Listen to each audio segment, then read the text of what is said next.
रुपाली,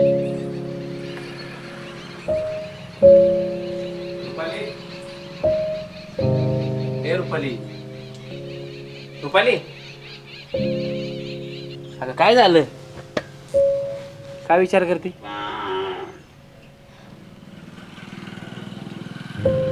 मला बाबांशी बोलायचं होतं. अरे मग बाबांशी बोलायला एवढा काय विचार करायचा? लाव फोन बाबांशी, बोल. ते जमिनीच्या वाट्याबद्दल बोलायचं होतं. रुपाली, तुला 10 वेळा सांगितलंय मी, सारखं काय जमिनीचा वाटा जमिनीचा वाटा. एवढं चांगलं व्यवस्थित चाललंय आपलं, तरी तुला जमीनच पाहिजे.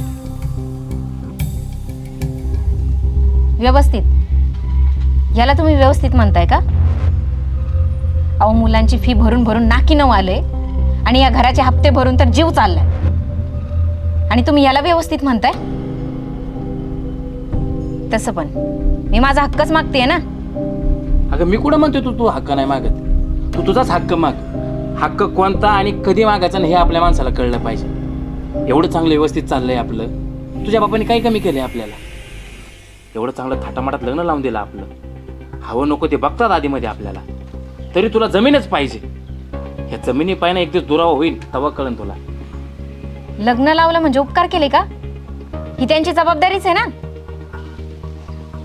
आणि तसं पण मी माझा हक्क मागते, भीक नाही मागत त्यांच्याकडे. अरे मी कुठं म्हणलं भीक मागते तू? तुझा अधिकार आहे, तू अधिकार माग. पण अधिकार कधी आणि कोणता मागायचा हे पण माणसाला कळलं पाहिजे. मला वाटलं तुम्ही तरी मला समजून घेतान, पण तुम्ही पण त्यांचीच बाजू घेताय. अगं मी तुझ्याच बाजूने उभा आहे बाई, तुझ्याच बाजूने बोलतोय, पण तुला ते समजत नाहीये. सारखं जमीन जमीन जमीन. हे बघा, तुम्ही मला साथ देणार आहे की नाही एवढंच सांगा फक्त.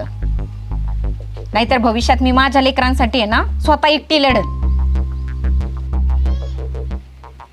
हे बघ रुपाली, तुला जे करायचे तसं कर, तुझ्या मनाला जे वाटतंय ते कर, पण एक गोष्ट लक्षात ठेव, जमिनीच्या तुकड्या पायी नात्यात दुरावा नको आणू म्हणजे चालेल. बाकी तुला करायचे तुझी मर्जी.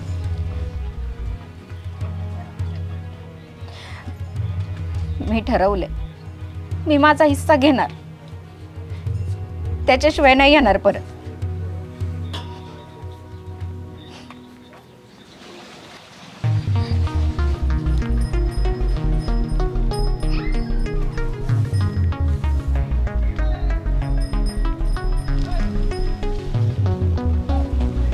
अहो बाय रूपा, अरे अशा अचानक आणि जाऊ बापन पोरं कुठं आहेत? एकटीच आले मी. एकटी चालीस का गो? सगळं ठीक आहे ना? जाऊ बापू तर बरे आहेत ना? हा ठीक आहे सगळं. त्यांना जरा काम होतं ना, म्हणून नाही आले ते. माझंच काम होतं म्हणून आले मी. काम होतं? कसलं काम होतं? बाबा कुठे आहेत? दिसत नाहीत. बाबा गेले तर रानात असतील तिकडच. आले मी. अगं रूपा ऐक ना, अगं उन्हात कुठं निघालीस? अगं भाकर खाऊन जा. अगो बाय, ए रूपा. बाबांना भेटते, मग बघू जेवणाचं. काय पोरगी एक शब्द ऐकत नाही बाई.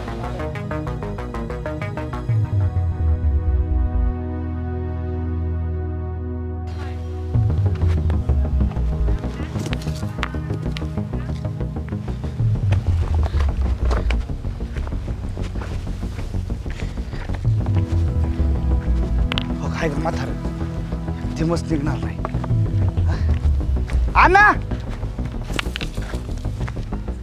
काय इकडे उन्हात आलं? हा, तुम्हाला काय सांगितलं होतं? हा, उगाच जेवायला तरस करून घेताय. बसा इथं. डॉक्टरने काय सांगितलं होतं? हा, म्हणले होते ना आराम करा म्हणून. बाबा, हे जीवाला कुठं आराम करावा असं वाटतो का? दम निघत नाही ना. मागच्या वेळेस बी तुम्ही राहण्यात आलं. काय लोक तुम्ही त्रास करून घेता अण्णा? तुम्ही एक तर मागच्या वेळेस बी चक्कर येऊन पडलं होतं. तुम्हाला एक तर काय झालं का इथं माझ्या जीव खालीवर होतोय. अरे जीवाचं काय घेऊन बसला? अरे कर्ज फेडायला नको ये. अण्णा मी आहे ना, मी या शेतात राबतोय कायसाठी? हा, पै जमा करू, मी थोडं थोडं कर्ज फेडीन ना. अरे हेच माझ्या मनाला खाता येईल. काय अरे हे काय? अरे बापाचं कर्ज लेख फेडितोय आणि तुला काय दिलंय कर्ज?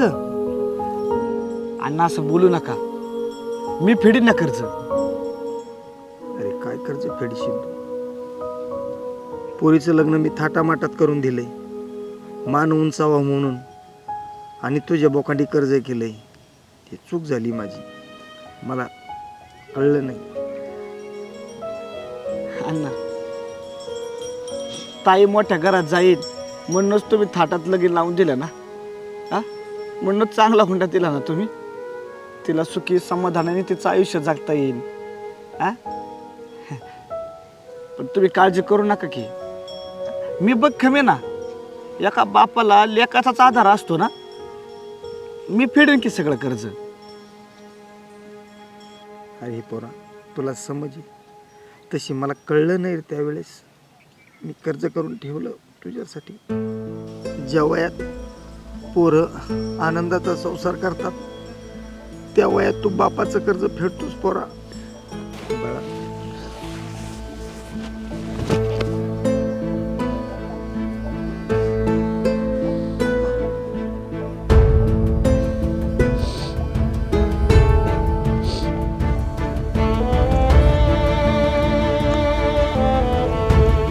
पण एक गोष्ट लक्षात ठेव, जमिनीच्या तुकड्या पायी नात्यात दुरावा नको आणू म्हणजे झालं.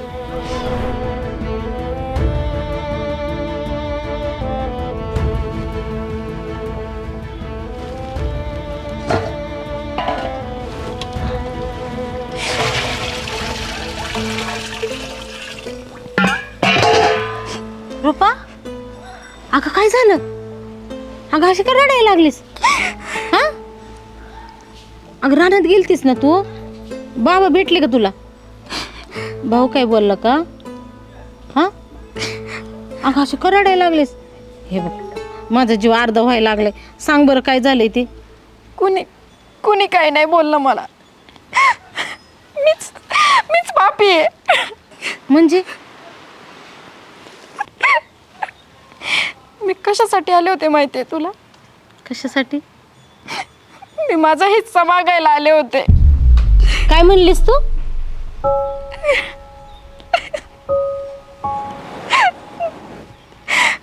माझा वाटा घ्यायला आले होते मी. मला वाटलं बाबा भाऊ हे तुमच्या सुखासाठी काम करतात, पण मला आज कळालं माझा भाऊ माझा बाप तुमच्या सुखासाठी नाही ग, माझ्या लग्नाच्या कर्जाच्या ओझ्याखाली दबलेत. अगं लाज कशी वाटली नाही तुला? अगं तुझी जीभ तरी कशी रेटली असं वाटा मागायला? हा, चुकलं माझं आई. चुकलं? अगं काय म्हणते चुकलं म्हणून?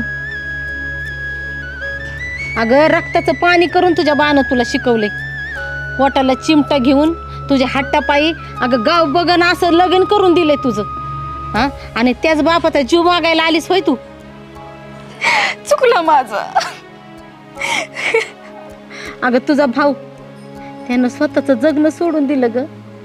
आ, अगं संसार करायच्या वयामध्ये बापाच्या डोक्यावरचं कर्ज फेडतोय तो, आणि त्या भावाच्या ताटातला हिस्सा हिसकून घ्यायला आलीस होय ग तू? हा, लाज वाटली नाही तुला? आई असं नको ना बोलू, मला कळलंच नाही मी काय करते. अगं चुकलं? अगं काय चुकलं? जावयाने खाय प्यायला कमी केलं तुला का सोनं नाण्याने मडवलं नाही तुला? हा, अगं आलीस भावाचा हिस्सा मागायला. अगं जीव लावला असतास ना आम्हाला तर आमचं कर्ज सुद्धा तुला दिसलं असतं, पण नाही, तुझ्या डोळ्यावर तर पैशाची पट्टी चढली होती ना. असं नको ना बोलू ग आई. आई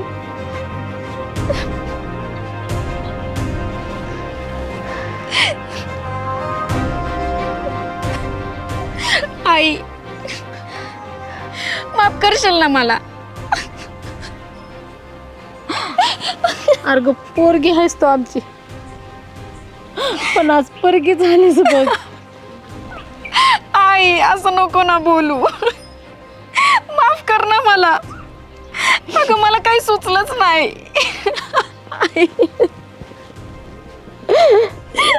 अगं संसारामध्ये चढ उतारी होतच असतात, म्हणून काय माहेरची माणसं तोडायची असतात वय? हा? अगं आम्ही कोण आहेत तुझे? आई बाप आहेत ना. हा? शांत. रडू नकोस. चल, तुला भूक लागली असेल ना, जेवायला देते. तुझी चूक कळाली नव्ह तुला, त्यातच समजा आलं.